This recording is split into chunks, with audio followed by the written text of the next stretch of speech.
we've been doing that's related. Social and emotional learning is related. STEM is related. So what we need to do is take all the stuff we've been doing and be really intentional about it and bolster resources to fill in the blanks. Because you can't pick just one. You really have to do it all, and that's right. super clear from the findings. Yeah, it's pretty comprehensive. I'm wondering, as we're talking, have you had any opportunities to see this be put into action in a best practice sort of way? Like, are you familiar with any states that are doing the implementation of Sold Well, or really even drilling down further, any organizations that are starting to adopt this or programs that are doing it really well? And I'm wondering if you can kind of maybe give us the idea of what this looks like when it's in practice.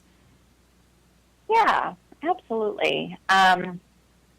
So if you kind of look at the science and practice, and I fear a little bit that I'm being repetitive, but I think it bears worth saying.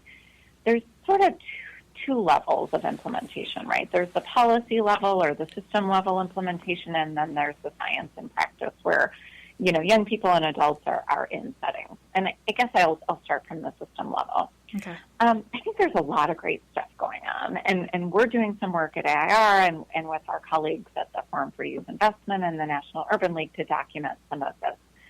So this is kind of hot off the presses or pre-press, I would say.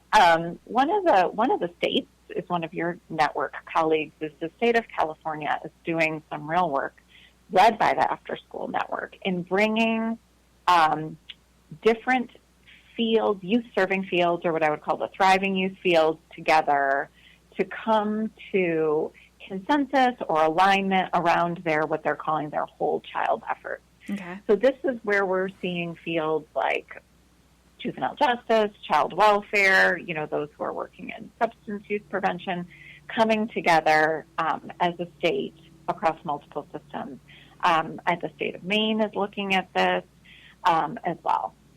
I think at the practice level, where we're really looking for there to be this foundation of strong relationships, environments filled with safety and belonging, rich and engaging experiences, coupled with individualized support and intentional skill building. We're seeing it in pieces, right? I think there's great national organizations who work, who we might not traditionally think of as after school, but I think of as really complementing the school day, like Playworks, where they're training adults or supporting adults, I should say, who work at recess at their school to intentionally support learning and development through in that informal setting. So it's not just where young people are in school or in a traditional after-school program, but it's all the places where young people live and play. Right. And what I kind of hope we all can do, and we're going to be working with folks to do, is take a look at what they're doing in their models and say, yeah, we really are doing these core components that are aligned with the evidence in the science of learning and development, and this is where we need more training or professional development, or we need to get together as a professional learning community to just be more intentional about, one aspect. Because I think that's real, and I don't want to discount that, we're all suddenly perfectly aligned with this new science. Well, and I think also sort of as we learn more about this and as we dig deeper into it, there's always opportunities for growth with Totally. every program, with every policy, even organizations who are taking a look at this and saying, well, maybe we don't have the capacity to go all the way with this, maybe adding pieces in as you go every year, coming back every staff meeting, every opportunity you have for reflection, thinking about, how you can become more aligned and what pieces you can add in to make a more comprehensive, supportive environment for the kids that we're serving and creating policies that help them become the best that they can be at the policy level with your organization. So, I personally see this as more of a like a journey than actually, hey, we're here, we've arrived. So I hope that anybody that's listening today can think about it more as just an opportunity to do a little bit more for the kids that you serve. Yeah, I think that's a great point, and do it in partnership. I think that as a field, or my experience in the jobs I've had, I'll say, I don't want to generalize to the field, it's like, we can do that, we've got it covered. Right. But Erin from Maine was telling me this great story about, and it's a really established program, it's not new, they didn't source the science of learning and development and developing this, they just did the right.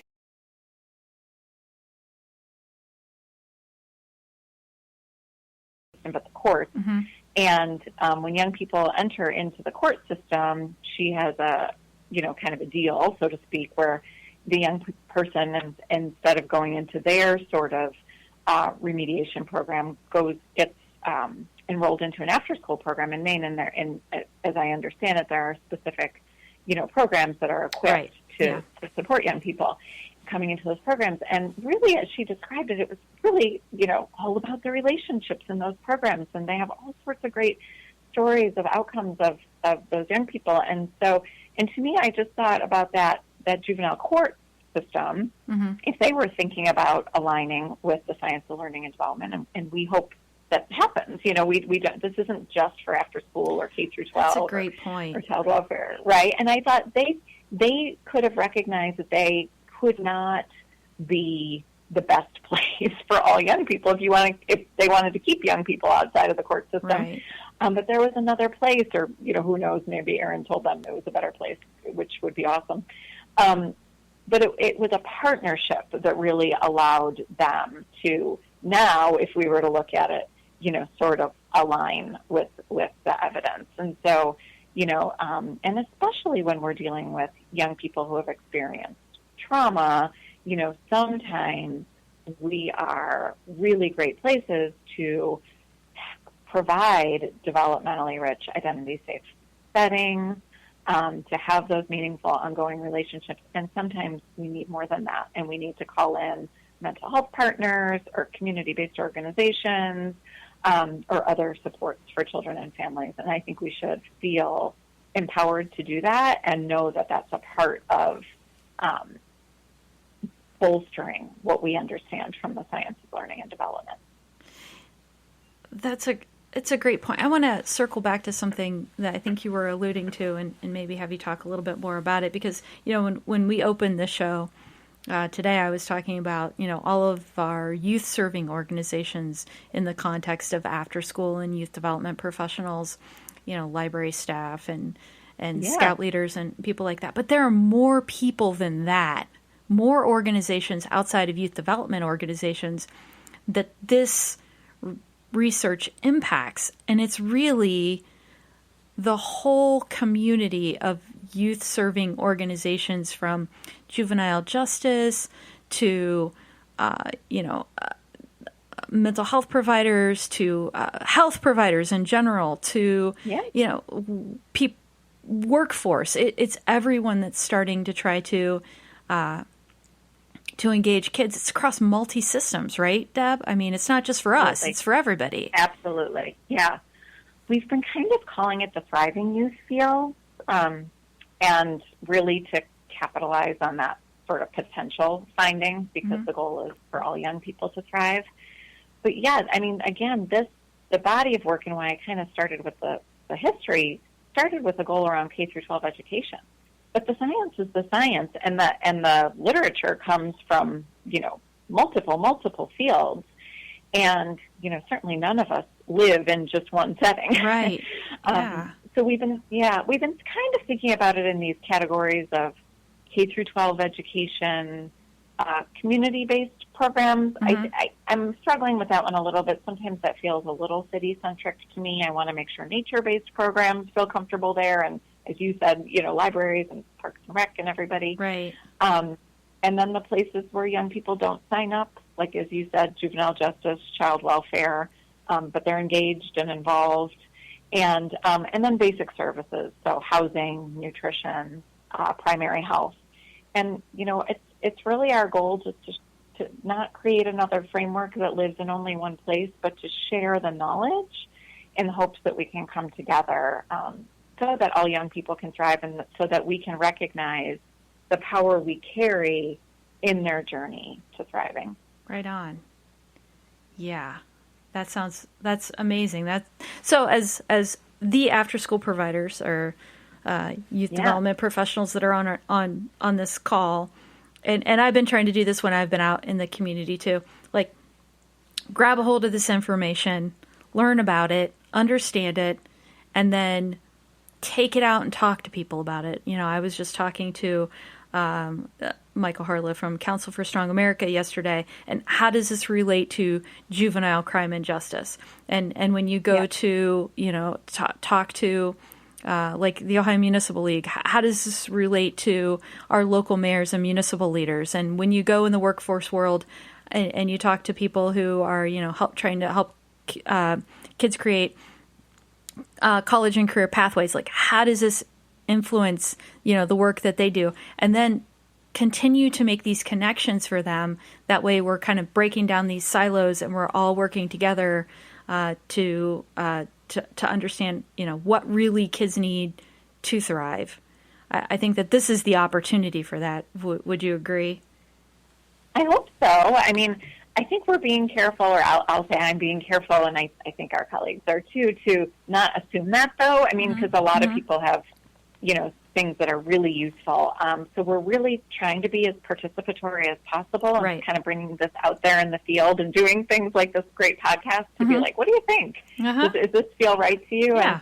And I'll say, like, so far so good. We were at I went to a nature-based conference hosted by Nature Bridge, and Outward Bound was there, and Student Conservation Association, all sorts of professionals who consider themselves, environmental stewards and nature-based professionals, and kind of had the same conversation, and they felt it was sticky to them. So, I'm hopeful as your listeners bring this out into the world, and you bring it out into the world, and others, that we both, better understand how to make this body of kind of, dense scientific information more applicable, and also hear from people if it is sticky, and or if not, what we can do to come together, around a narrative that makes sense for everyone. Yeah, that's great.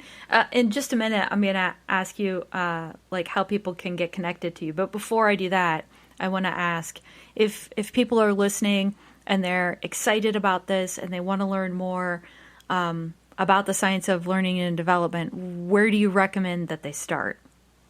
Yeah, that's a good question. So there's a couple places. I think the central organizing body is the SOLD Alliance. That was that crew of people I was telling you about, and I want to mention that my good colleagues at the Forum for Youth Investment have joined that partnership since that history lesson I told.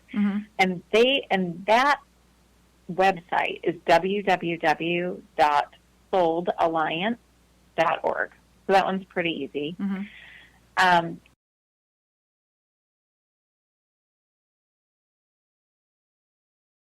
That's www.air.org. So also, I think, pretty easy. And there's a little search box, and if you put in SOLD, you'll come across both links back to that first website I told you about and our unique contributions to the science of learning and development, which should be in both places. And then we're going to have a new website coming soon, which will be really specific to those thriving youth fields. We don't have a landing page for it yet, but if you have some sort of, share out newsletter or email, I can certainly share that with you in the next couple of weeks. Yeah, we do, and we can post in the comments on our YouTube page too, so people can find it. Okay, great. Yeah, super. All right, so if people want to reach out and connect with you, do you mind sharing your contact information so they can get in touch with you? I do not mind at all, and I'll tell you what I used to tell my graduate students when they were nervous about reaching out to a professor. And I said, I've never met a researcher who isn't totally flattered that you want to talk to them about the thing they've dedicated their life to studying. So if anyone wants to email me, I'm super happy to hear from you. And my email address is Moroney, Moroney,